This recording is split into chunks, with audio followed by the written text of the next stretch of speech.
Rodney, A-Day 2018 is in the books. Spring football has concluded. The next time they take the field will be in August as they get ready for the 2018 season opener against Louisville in Orlando, Florida. Before we get to the A-Day in the spring, though, we expected a great recruiting weekend for Alabama with a lot of visitors, and indeed a couple of big commitments, starting with Talia Tagovailoa, the quarterback from Thompson High School in Alabaster, and the younger brother of Tua Tagovailoa. Yeah, it was expected, Jerry. I think at any point soon, because we had been mentioning it probably even on your show, but certainly on TigerInsider.com for several weeks now, that we expected Talia to pull the trigger for Alabama at some point this spring. Felt like it would be, A-Day or after, and it happened on A-Day. I think it's a huge pickup. There's a lot of people that you talk to that have knowledge of the quarterback position, understanding of it, and they, when they evaluate Talia, they say he's basically a right-handed version of Tua. And, as one person put it to me, it's like having Randy Johnson and Kurt Schilling. I mean, that's pretty amazing. Yeah, it is. And this offensive line class looks like it may have an opportunity, if it goes the way it appears that it's going to go, with the commitments to be maybe the top offensive line class for the class of 2019. Another part of that coming last night with the big offensive lineman from Kentucky committee. Yeah, Tanner Bowles. We had posted yesterday morning to be on the alert for Tanner Bowles out of Glasgow, Kentucky, to possibly pull the trigger, and he did. About 6'4", 6'5", 280 plus, and a guy that's versatile, could play a lot of positions up front, Gary. Whether it's on the interior as a guard or a tackle, whatever it might be, he certainly has a lot of versatility. He joins Pierce Quick out of Hewitt-Trussville, who's already committed. I mean, obviously Alabama's in on some other top players. One of the, maybe the number one offensive lineman in the country overall. Darnell Wright from Huntington, West Virginia, was here this weekend. The visit, as I understood it, as of yesterday, had gone extremely well. Again, the number one lineman in the country. I think Alabama's in great position.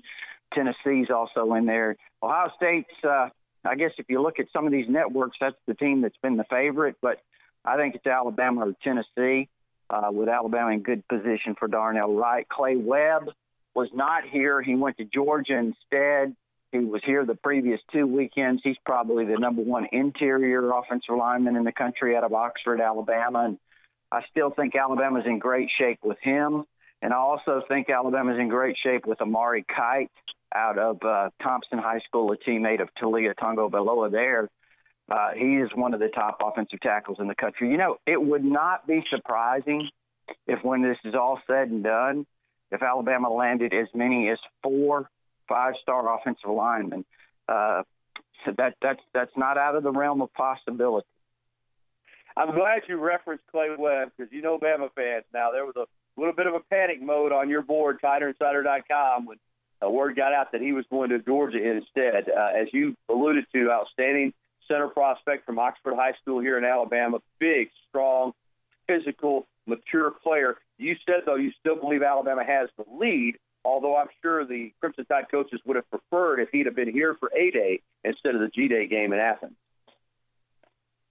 Yeah, I think Kirby Smart's doing the best job he can, certainly, of trying to lure Clay Webb. And they've got an excellent offensive line coach that I think at Georgia that Clay Webb's really fond of. But I still think Alabama, again, it's early, it's only April, but I still think Alabama is the team right now that would be considered the favorite for Clay Webb. With these commitments, and of course there's been one decommitment, but still Alabama now shoots up to, I think, maybe second, maybe even closing on that number one spot. And there's a long, long way to go, Rodney, but we've been saying it for some time.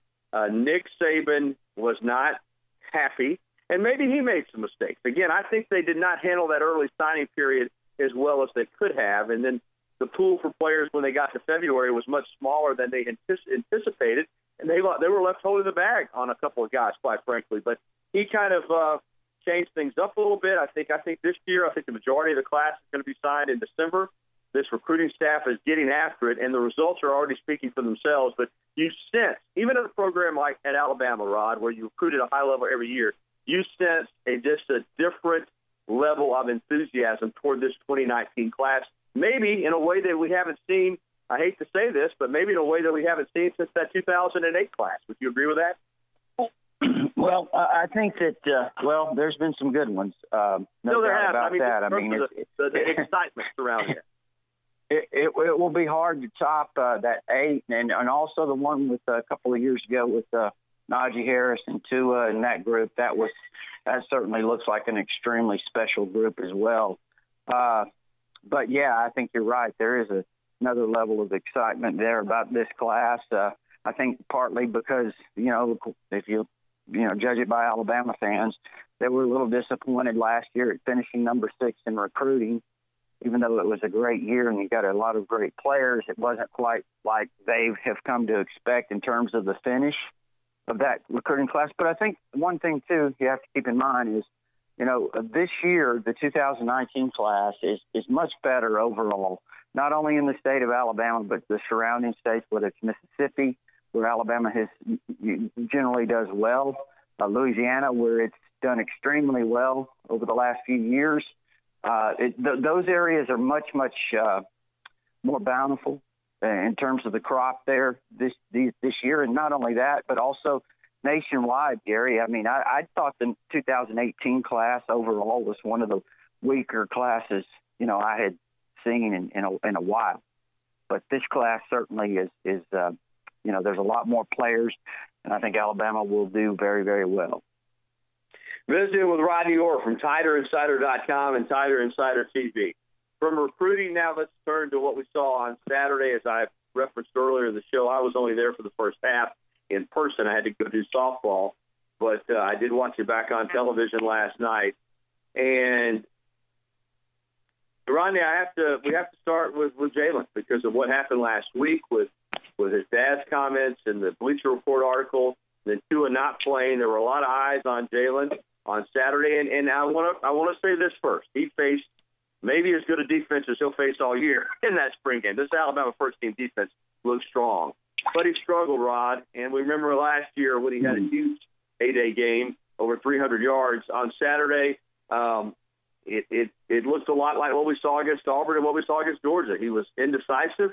He pulled the ball down. He was hesitant to throw it down the field, and he just didn't look sure of himself. He looked like a quarterback to me, and I'll say this for me. I'm not going to speak for anybody else.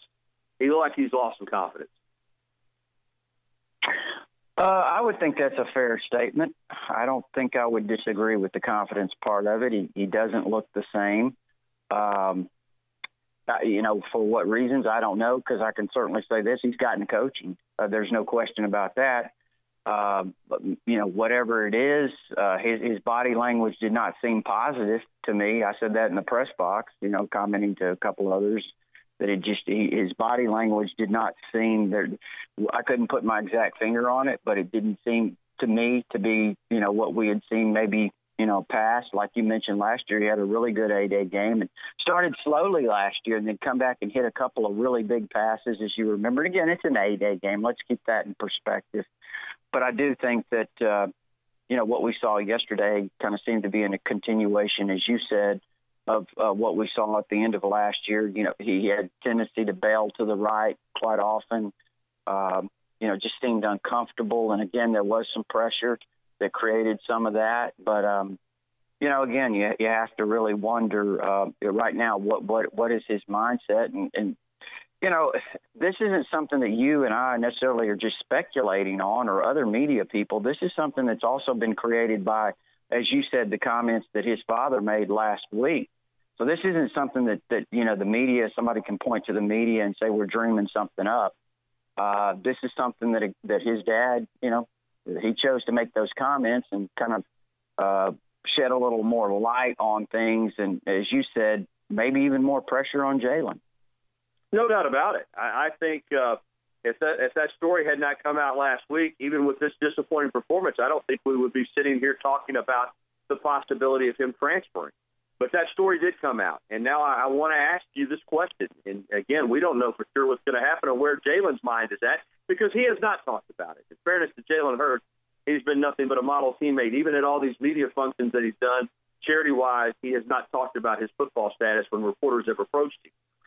But I want to ask you, do you think he'll be here on this football team come September of 2018 when Alabama opens the season in Orlando against Louisville? Well, first of all, I think it's important, like you said, to say we have no idea. I have no idea what his exact thinking is. All you can do is kind of speculate, put pieces to the puzzle together, and based on his dad coming out, the timing of that, which I really didn't understand because Jalen's still competing for the starting job. Nick Saban certainly has never indicated one way or another whether or not one of the other guys will be the starter. So I thought the timing of that was really interesting, to say the least. I didn't really understand it. I thought, like, you play it out and then allow things to unfold, and then if you decide you're not happy, you want to make a move, then that's when you do it. So with those comments in mind, and with seeing that it's obvious the talent of Tua Tagovailoa, I wouldn't be surprised if Jalen Hurts made a move sooner rather than later. Again, I don't know what goes all into a decision like that with him. Is it just him? Is it his dad? Is it both of them? I have no idea. So it's tough and difficult to speculate, but to be open and honest, just if you're asking me an opinion, which you are, I would say that I would not be surprised. I would not be surprised at all. Would you? No, not at this point. I wouldn't, because I just think that and let me say this, too. I'll preface my comments, Rodney, by saying if Jalen were to leave, I don't blame him. Regardless of Tua's talent or what the situation is, he did start for 2 years the best football program in the country, won one SEC title, led them to 2 national championship games, 2 semifinal wins. So, no, I don't blame him for not wanting to be a backup. And I think if he leaves, I don't think it's it's a negative toward Alabama. It's just simply that he wants to play. And if he's not going to play here, I've got no problem with him trying to go find a situation that's better for him and his skill set to play quarterback if that's what he wants to do. And I don't think you'd have a problem with it either, and I don't think Alabama fans should have a problem with it. No, I don't think you should. I think first and foremost, really, Alabama fans, this is not about Jalen versus Tua. You can say something positive about one or the other without it being a negative directed at the other guy. I think, to be honest with you. And so with that said, I think everyone appreciates the contributions that Jalen Hurts made in the 28 games that he started. I mean, he did a fantastic job in a lot of those games, made a lot of significant contribution. I don't think anyone's downplaying that, and the fact that they've had a good record. Again, I think it's a team record. I don't think it's a quarterback record. You look at the track record, a lot of quarterbacks have had very, very successful records under Nick Saban. I mean, obviously. So, but with that said, I think everyone certainly appreciates the contributions that he's made. He's done an excellent job. But also at the same time, I would say this too, Gary. I think it's fair to say, and it should be said, that Nick Saban has done an excellent job in terms of being extremely respectful, absolutely professional. He has done nothing publicly, said nothing publicly, I think, that would embarrass, whoever or put a blame on either one of the quarterbacks at any point. And he's been very fair to Jalen Hurts because, regardless of what you want, if you look at it, I think from a unbiased standpoint, you would have to be honest and say that, there are times that Jalen Hurts has struggled in games against top defenses, throwing the football. I think you have a lot of weapons that to this point in some of these games, a lot of these games that have not been utilized in the passing game. And I think part of that is because of the, some difficulties they've had throwing the football. And part of that has been Jalen feeling comfortable doing it. So with all that said, I think Nick Saban's been very fair in this and allowing it to play out. And as we both said, we don't know anything for sure. Jalen Hurts may very well choose to stay and compete in the fall camp for this job. We will wait and see what happens. But I agree with Rodney. I wouldn't be surprised if he were to transfer somewhere else. But then again, he is a competitor. He may stay and battle it out. We'll see. Tua not getting to play. The flip side of Jalen struggling was Mac Jones. Now, Mac was going against the second-team defense. but he also had the second-team offensive line. I tell you what, for this young man, it was about as good as it could have gone. I thought he looked great, Rodney. He looked in command. He looked decisive with his throws. And if Alabama has to go into the season with 2 scholarship quarterbacks, Mac Jones, I think, proved that he can be a capable backup and going forward at some point compete for the starting job because he had a really nice day. Mac Jones did do a nice job. Made some really good throws down the field. That last one for the touchdown he looked like he's growing in some confidence, Gary. We've always thought that he had ability. It was just a matter of developing and, physically and also within this system. I think he's an excellent quarterback prospect, especially, a guy that probably fits what Dan Enos has developed in the past. I thought he had an excellent job. Did an excellent job. Threw for 289 yards, a couple of touchdowns. Obviously still has some things to do, but Gary, the thing about it is going back to the overall quarterback situation. If one of the guys did leave, if Jalen left, think about going into the fall with only 2 quarterbacks. I mean, that is a kind of a scary proposition. Last year they had 2, but also had a red shirt in Mac Jones who would have been available if needed. But this quarterback situation could get a little dicey. It could, Rodney. The first-team defense was great, and I thought in every area, both with the defensive front, the linebackers, and the secondary. But the defensive front in particular played really, really well, rushed the passer, stopped the run. The flip side of that is the offensive line, the first-team offensive line, really seemed to struggle. What's your take on that matchup? Well, I would say this about that, Gary. First of all, I think it's a good sign because you always want your defense to be ahead. Right now, you love to see your defensive line kind of control things in the spring, and I think it's partly because this offensive line they're still trying to find the right pieces in the right place. We've talked about that, kind of repeatedly. So it's not unusual, it's not unexpected that. They would not be as cohesive nor as consistent as maybe you would see later on during the season. And you mentioned at the very start of this show, I mean, that might be one of the best defensive fronts that they will face, the next season. So very difficult for them in terms of having to, in that situation. But it's a great opportunity to learn and to develop in that, using that as an experience, because again, you look at the offensive line, some of those guys have switched positions throughout spring. I mean, Alex Leatherwood started out, I think he was at left tackle to begin with and moved over to right tackle. And then Jedrick Wills was at right tackle and he moved inside to guard. And Lester Cotton was at right guard where he started last year and he moved over to left guard. Pierce Baker was at center this whole spring.